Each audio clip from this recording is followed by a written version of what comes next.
Hello, what's up mga ka-J-Vlog? Welcome ulit sa panibagong video, and for today's video, ayan, first impression tayo ng bagong labas sa smartphone today, at naglabas na si Xiaomi ng kanilang bagong flagship smartphone at yan ang Xiaomi 15. Maganda kaya to? Ano kayong mga specs nito? Tara mga ka-J-Vlog, check natin.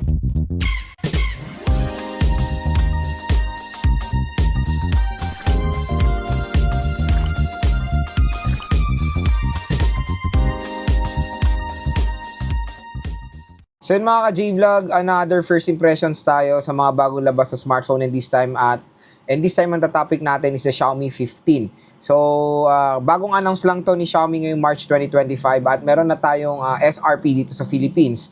So si Xiaomi 15 ay merong presyo dito na 12GB 256 45,999 or almost 46,000 pesos.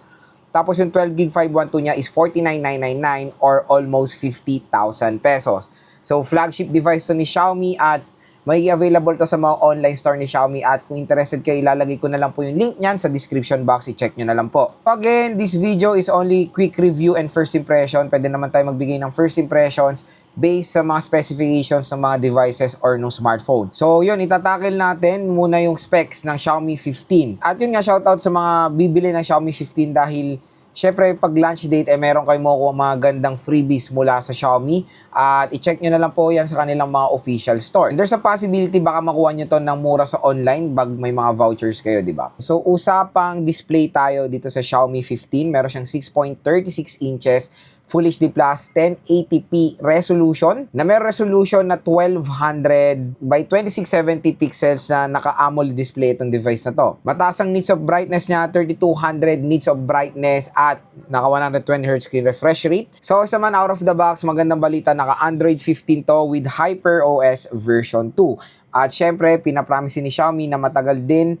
magamit or ma-update itong kanilang device. Taon, kumbaga, ang itatagal din. So, pang matagalan din ang Xiaomi 15. Sa chipset, pang malakasan ng chipset na ito mga J-Vlog, kasi ang chipset ng Xiaomi 15 ay ang chipset din na makikita natin sa sa Samsung Galaxy S25 Ultra, the Qualcomm Snapdragon 8 Elite.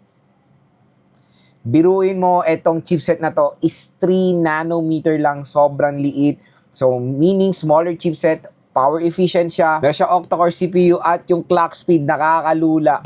4.32 GHz of clock speed. Up to 4.32 GHz. Grabe talagang Snapdragon 8 Elite. At pagdating sa GPU, naka-Adreno 830 po tayo. Meron siyang triple rear camera system. Ang maganda sa triple rear camera system niya, main, ultra at telephoto lens, lahat po yan mga ka-J-Vlog ay 50 megapixels ang mga lente dito sa Xiaomi 15. Sobrang overload sa specifications ng camera ang Xiaomi 15. Ang maganda rin sa rear camera ng Xiaomi 15, it can shoot up to 8K video recording like the Samsung Galaxy S25 Ultra, at meron tayong optical image stabilization. Pagdating naman sa front-facing camera, meron tayong 32 megapixels na good news, support siya ng 4K video recording. Siyempre, naka-dual steer speaker siya, powered by Dolby Atmos, dalawang kanyang biometrics, facial lock at fingerprint scanner, matic, in-display fingerprint scanner itong device na to. Pagdating sa battery, beyond 5K tayo, 5,240 mAh na removable battery na support ang napakabilis din na 90-watt fast charging rate. At ang magandang balita rin dito sa Xiaomi 15, meron siyang Ingress Protection 68 like yung mga flagship devices din ng iPhone and ng Samsung. So same lang sila when it comes sa flagship talaga is Ingress Protection 68 ang usually nating nakikita na rating ng water resistance and dust resistance. So mga ka-J-Vlog, next dito tayo sa first impressions ko sa specifications ng Xiaomi 15. Number 1 sa display. So yung display niya medyo nagfo-focus sa smaller side ng mga devices. So parang kinakalaban ni Xiaomi dito is yung 16 Pro and the Samsung Galaxy S25 Plus. Smaller version siya kasi meron tong Pro eh. So, smaller version siya dahil maliit lang yung screen na ito. 6.36 inches mga ka-J-Vlog. Okay rin yung resolution, 1200 resolution. Pero usually, iba 2K na talaga when it comes sa mga flagship devices eh. So, 1200, buti na lang hindi 1080p kasi usually nakikita na natin yan sa mid-range and even entry. So, flagship device at 1200 resolution na merong AMOLED display. So, expect nyo na maganda naman yung overall display quality na makikita natin sa Xiaomi 15. And maganda rin yung protection ng kanyang glass. Tapos, saka 120Hz screen refresh rate pa itong device na to.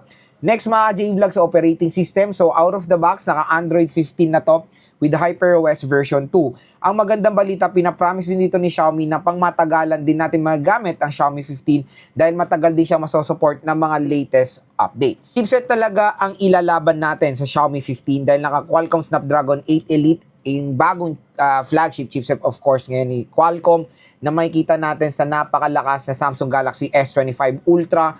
When it comes sa clock speed nga neto, grabe nakakalula, 4.32 GHz. Expect nyo gaming side, sobrang smooth ng mga experience natin dito sa Xiaomi 15 dahil latest flagship chipset yan ng Qualcomm. Natuwa ako dito mga J-Vlog sa camera talaga ng Xiaomi 15. Lahat balance when it comes sa megapixel. 50 megapixel lahat, ultra-wide, macro, telephoto, and even the main camera. Ang nakakatuwa din, support niya na rin ng 8K video recording. So, medyo nagte-trend na ngayon ng 8K video recording sa mga devices na flagship. Pero I know when it comes dito sa Philippines, usually talaga hindi natin ginagamit to be honest ang 8K. Ilan lang. Pili-pili pa lang naman ang gumagamit ng 8K. Kasi when it comes dito sa atin, karamihan ng gumagamit is 4K, minsan Full HD Plus 1080p pa nga, di ba? Kumbaga, naka-future-proof na specifications itong si Xiaomi 15. Siyempre, in the near future, yung 8K magiging dominant na rin yan at 4K na rin yung magiging sunod na resolution. At least itong Xiaomi 15 naka-ready na for that kind of year, di ba? When it comes sa kanyang battery, maganda rin na beyond 5,000 mAh. Pero 90 watts, yes, super bilis ng 90 watts. Pero I think when it comes sa mga flagship devices si Xiaomi before, and even yung mga top mid-range, ang in-offer niya na is 120 watts, di ba? I don't know bakit ginawa pa nilang 90. So sana ginawa na nilang 120 watts kasi yung mga year 2023 model ng Poco and even yung mga ibang Xiaomi smartphones na mas mura dito, 120 watts ng in-offer nila. Pero again, the 90 watts is still a fast charging rate. Yung 5,000 mAh battery capacity na yan is maning-mani lang yan dito. In less than 1 hour lang, full charge na tong device na to. Siyempre, good feature din yan ng Xiaomi devices na very hassle-free. Kumbaga, mag-charge dito sa smartphone na to. Take for example, pag naglalaro kayo, na low bat kayo, siguro maligo lang kayo. Ilang minuto lang or kumain muna kayo, pagbalik nyo, full charge na agad itong device na to. So, ganyan ka-convenient ang charging rate ng Xiaomi 15. Maganda rin, syempre, since flagship devices to, is naka-ingress protection siya. So, pwede siya malublob sa tubig with certain time and certain deep lang po. Naka-ingress protection, 68 siya. So, meaning water resistant itong device na to. Siyempre, matik na yan na may ganitong feature yan dito sa Xiaomi 15 kasi usually talaga karamihan na or almost lahat ng flagship devices ay naka-ingress protection. Pati nga sa mga mid-range, diba, nakikita na natin ang ingress protection rating sa mga mid-range smartphones today. So, yun, maganda na, so solid yung specifications din na ma-offer ng Xiaomi 15 mga J-Vlog. Hindi lang sa chipset, hindi lang sa chipset, camera din, display pa, charging rate, at may waterproofing pa. Mga J-Vlog, yung first impressions natin sa Xiaomi 15, hopefully nakatulong to sa inyong buying decision when it comes to the device na to. Again, when it comes sa kanyang presyo, okay naman yung kanyang specifications mga J-Vlog. Ang ilalaban nyo dito sa smartphone na to be honest, is yung chipset. Kasi sa price tag na 80 plus to 90 plus, ay nakikita natin yan sa Samsung Galaxy S25 Ultra. So, kalatin ng presyo, naka Snapdragon 8 Elite. So, meaning yan mga J-Vlog, when it comes sa performance and outstanding naman ang mapoprovide ng Xiaomi 15. So, yun, kung interested kayo dito sa device na to, huwag kayo mag-alala, ilalagay ko yung link niya sa description box. I-check nyo na lang yan sa online. Mating makukuha nyo to ng mas mura or below SRP. So, napaka-powerful nitong Xiaomi 15.